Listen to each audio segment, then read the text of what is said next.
Hi friends, my name is Akib and welcome back to my channel Developers Point. Today in this video we will be reviewing the Angular application which we have created in the previous video. तो चलिए शुरू करते हैं. Let's begin. And first of all, I'd like to say sorry to all the people because of the voice in my last two previous videos because I was not feeling well, so like my voice was not too good, but I have recorded the videos just for your sake, guys. So like I'd firstly like to say sorry for that. And now we'll review our application.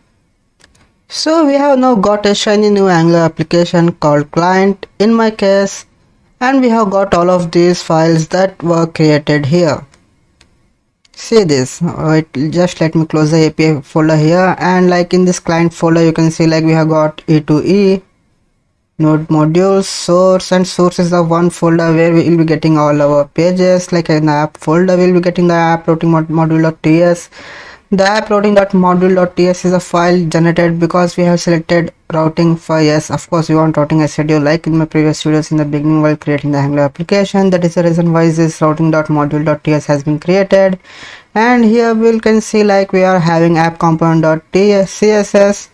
So like it's empty now because we haven't done anything here. Like we will be getting some default pre-coded code, angular.component and app.component.html. And while coming to the specs.ts, we will be skipping this because it's just a test here. So like I prefer to go without the test, so I'll be skipping the test in all the components when I'm creating that. And then we have component.ts here, like we'll be exporting, and as you can see the selector here is that app route. Then we have got that app module.ts. Here we'll be writing all our imports and exports. So like after checking this, or like before going to any of these files in detail, what I'll be doing is like I'll be just opening my terminal here. I'll take my part cd to API folder. Sorry, not API, now this time it's client. So like we'll be going to a client folder.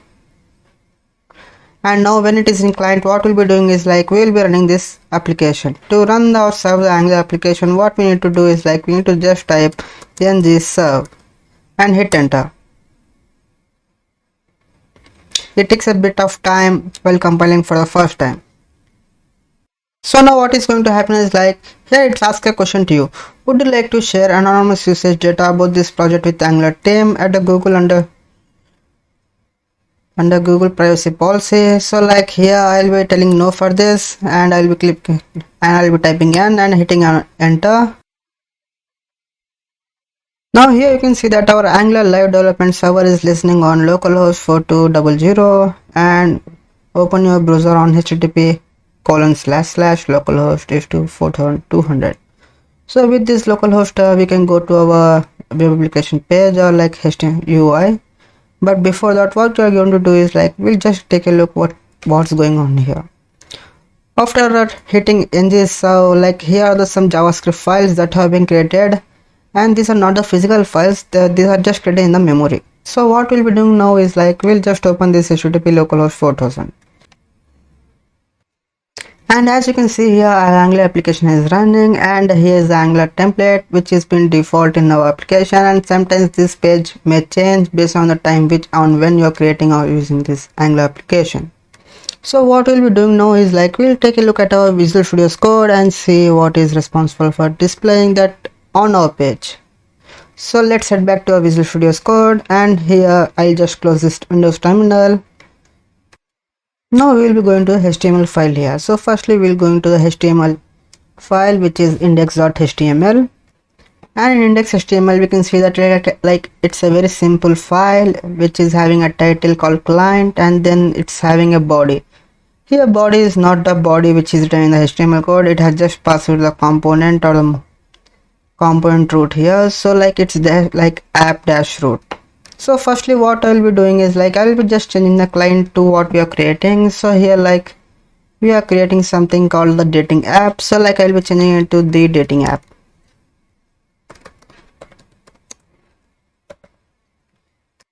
So as we have changed it here, now like what we'll be looking is like the title has been changed, but the body is also need to be changed. So we'll be going to a body here. The most interesting thing in our HTML file is like this part, this app root part. This is the Angular component that's going to be loaded on into a body of our index to HTML when our page is running. But we don't see any JavaScript tags here. But if we go across our browser and we'll be going to Ctrl+Shift+I for developer tools, and then we'll be going to the elements here, then we can see that like few JavaScript files are running, and these are the files which are created when we run our application. So like just let me show it to you. Oh, I have just closed that terminal. So like I have shown you like few files are created as a JavaScript files. Now something happens behind the scenes. When Angular runs our application, these JavaScript file references get injected into our index.html by a utility that Angular uses to build her application, and that utility is called Webpack.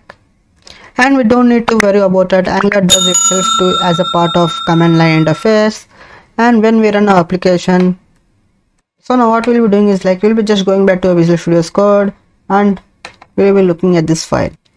And this app.root module is like a component which is present in the app.app folder. So if you go here, like we can see like where we need to go, app component.ts file.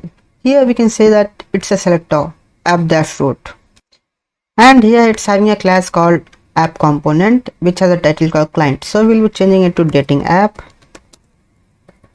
Now what's going on here, like it has selector called app-root, then template URL for HTML page, and like style CSS.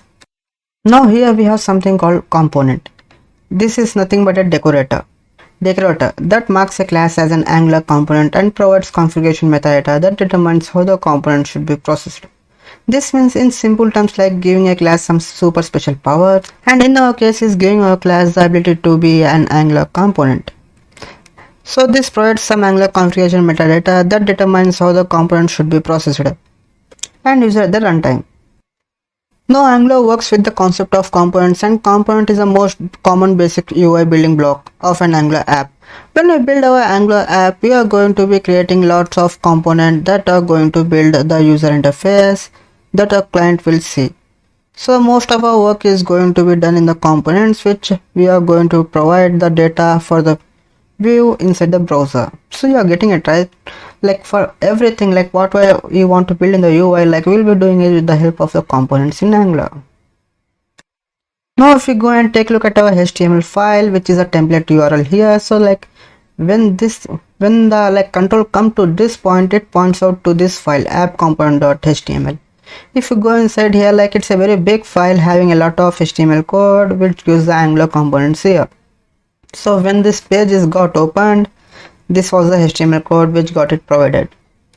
So for now, like it's just a waste of data and I don't want it. So instead what I'll be doing is like I'll be just going and deleting it. So as you can see, I have deleted it earlier before saying it. So what I'll be doing is like now I'll be creating a h1 tag here, and like it's a just dating app. So like I'll be writing here dating app for now. We'll be adding all the other things later. So, and I'll be saving this. So anyhow it's add to save mode activated. So now I need to save, guys. Now it's saved. Now we'll go to our browser and check what it is displaying. So as you can see, like all the script files are again brought here, and now it returns just a dating app here, as all the data of the HTML code has been removed and we have just added a h1 tag here there. So what happens when you auto save the method is like it just recompile the things automatically, and it just automatically renders the view onto our browser. So like autosave is the best thing, like it just take 1 or 2 seconds to just save and recompile all the other things.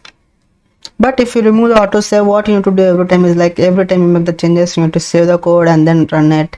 Like it's a kind of messy thing, but autosave is a bit easier. So in the app component.ts file, what we can also do is like we can transfer data from this component file to a HTML file, the template file itself. So what we are just going to do is like anyhow I have changed the title here. Now I'll be going to my HTML file. Instead of writing this the dating app, I'll be just deleting this and I'll be passing it in double braces.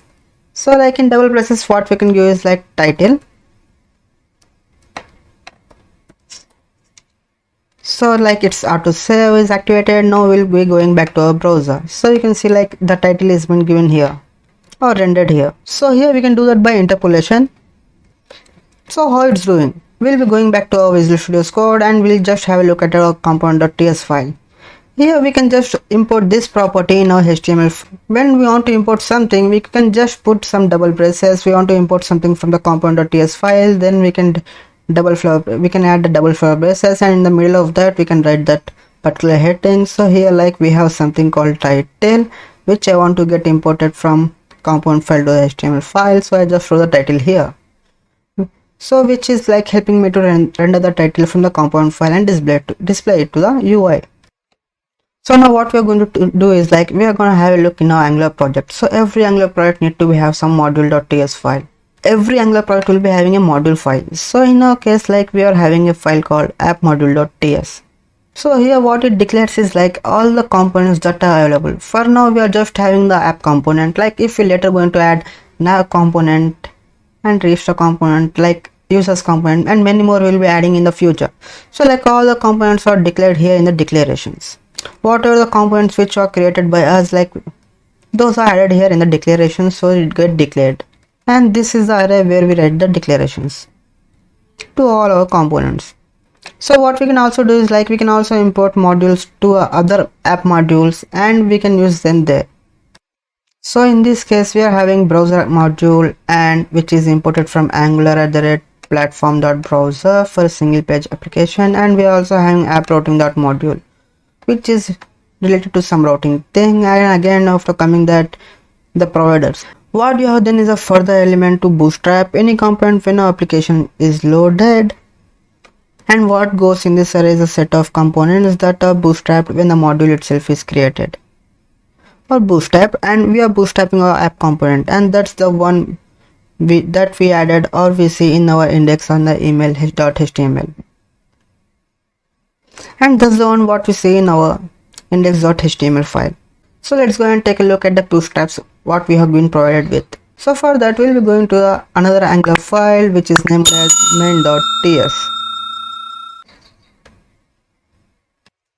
And here in this file what we have is like platform browse dynamic, and this is responsible for providing the code to the bootstrap or our app module. Once our app module bootstraps at the component, and our app component is declared as a selector inside our index.html file,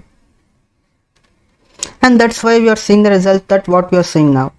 So now like we have a bit of other 2-3 files like angular.json file which is having some routes and all the other things written here. Like we will be importing that bootstraps and the font awesome and all the other extensions in this file. So I will not be explaining in detail to you about this, but it's also a very important file here. Now in the next video we don't need to give the VS Code a bit, and we do need to give VS Code a bit of extensions to support, so that we can use some Angular efficiently within it.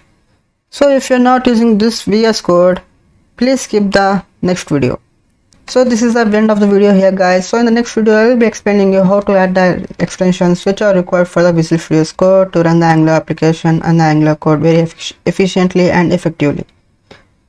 So please like, share, comment and subscribe to my channel Developers Point. Thank you.